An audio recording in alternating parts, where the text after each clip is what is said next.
Assalamualaikum warahmatullahi wabarakatuh. Teman-teman bidan semua, pada video hari ini saya akan membahas mengenai midwifery update atau MU ya.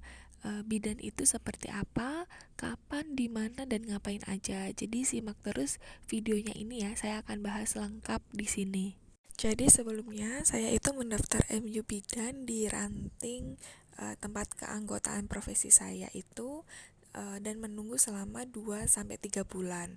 Jadi tergantung dari antrian di wilayah teman-teman semua. Nah, untuk acaranya itu sekitar berlangsung seperti yang tertera dalam video ini ya, yaitu 3 hari di tanggal 16, 17, dan 18 Maret, di mana pada hari pertama itu dilakukan secara online dan 16 sampai 18 Maretnya atau 2 hari itu dilakukan secara offline. Kalau kita lihat dalam gambar, yaitu ada keterangan waktu, kegiatan, materi, dan fasilitator, kemudian ada waktunya dan juga keterangan yang menjadi piket pada hari itu. Nah, midwifery update ini dilakukan di PDIP daerah masing-masing ya, dan kemudian acaranya ini juga setiap wilayah daerah IB-nya itu juga berbeda-beda. Jadi memang ini hanya gambaran umum saja bagaimana MU itu dilakukan. Yang perlu kita highlight dari hari pertama ini adalah dilakukannya pretest. Nah, pretest ini dilakukan pada awal sebelum memulai materi dan nanti akan dilakukan post test di akhir pelatihan, yaitu hari ketiga. Kemudian dilakukan materi yang pertama, yaitu etiko-legal, dilanjutkan asuhan kesehatan reproduksi dan seksualitas, kemudian ada pedoman penggunaan CPD ya. Jadi materi CPD ini sangat penting karena berhubungan dengan pengumpulan SKP.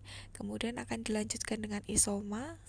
Setelah itu ada perkembangan profesi bidan dan kebijakan terkini terkait kebidanan dan adaptasi pelayanan kebidanan di masa pandemi, dan yang terakhir sampai jam 5 sore ya teman-teman, updating pelayanan ANC terpadu.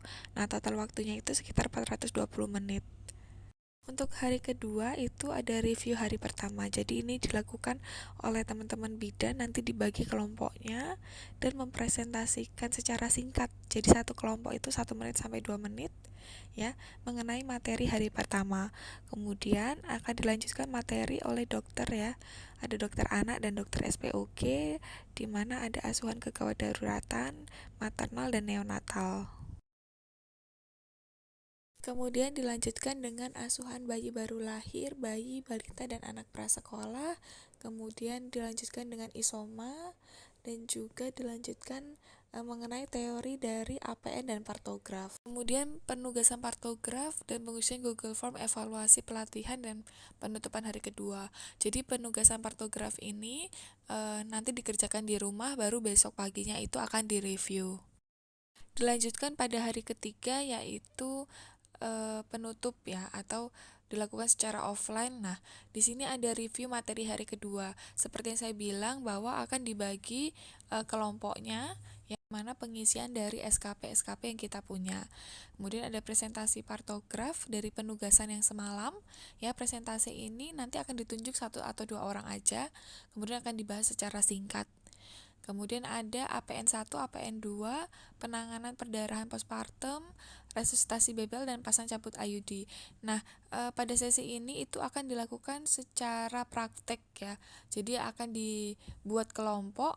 Kelompok itu akan mutar ya, misalnya ada yang dapat APN ya, dia akan mutar ke penanganan plasenta, kemudian mutar lagi ke BBL dan langsung ke IUD atau implan. Setelah praktik tersebut akan dilanjutkan dengan isoma ya, kemudian akan dilakukan post test. Nah, post test ini ya soalnya dengan Google Form ya, tapi yang saya dapat ini soalnya sedikit berbeda dengan pada waktu pretest.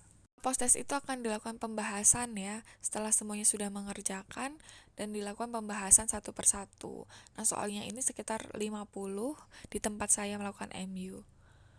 Nah, kemudian yang terakhir ada evaluasi pelatihan dan penutupan, di mana ini sekitar jam 4 sore ya, selesai. Seperti itu teman-teman, kurang lebih pada saat saya melakukan MU di bulan Maret tahun 2023. Apabila teman-teman ada pertanyaan, bisa chat di kolom komentar ya. Terima kasih. Assalamualaikum warahmatullahi wabarakatuh.